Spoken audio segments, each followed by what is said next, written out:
Assalomu alaykum. Bugun biz sizlar bilan vaqt mashinasiga o'tirib 10-12 asrlarga Markaziy Osiyo va Hindistonni larzaga keltirgan qudratli g'aznaviylar saltanatiga sayohat qilamiz. Poytaxtni g'aznam bo'lgan bu davlat qanday qilib oddiy bir amirlikdan buyuk imperiyaga aylandi? Keling birgalikda bilib olamiz.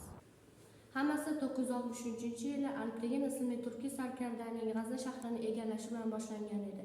Ammo davlatning haqiqiy asoschisi deb Sabuktegin tan olinadi.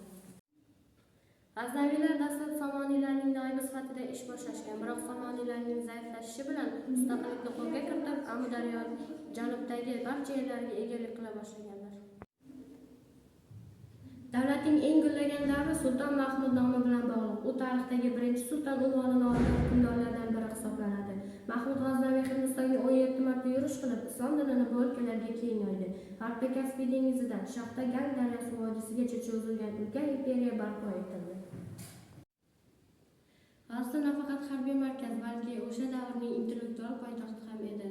Mahmud G'aznaviy saroyida 400 dan ortiq olim va shoirlar ijod qilgan. Har bir buyuk ishning yakuni bo'lganidek, G'aznaviylar ham 1040-yilda Dandanaqon jangida Saljuqiylardan mag'lubiyatga uchragach, o'z qudratini yo'qota boshladi. Saltanat poytaxti Lohorga ko'chiriladi va 1186-yilda G'uriylar tomonidan butunlay tugatiladi. G'aznaviylar davlati o'zidan keyin boy me'morchilik, turkiy islom madaniyati va ulkan ilmiy meros qoldirdi. Bugungi kunda ham Hindiston va Pokiston hududlarida bu saltanatning izlarini ko'rish mumkin.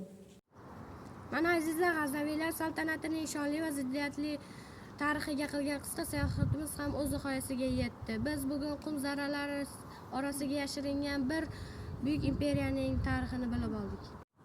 E'tiboringiz uchun rahmat. Biz bilan qoling. Tariximizning hali ochilmagan sahifalari talaygina. Xayr, salomat bo'ling.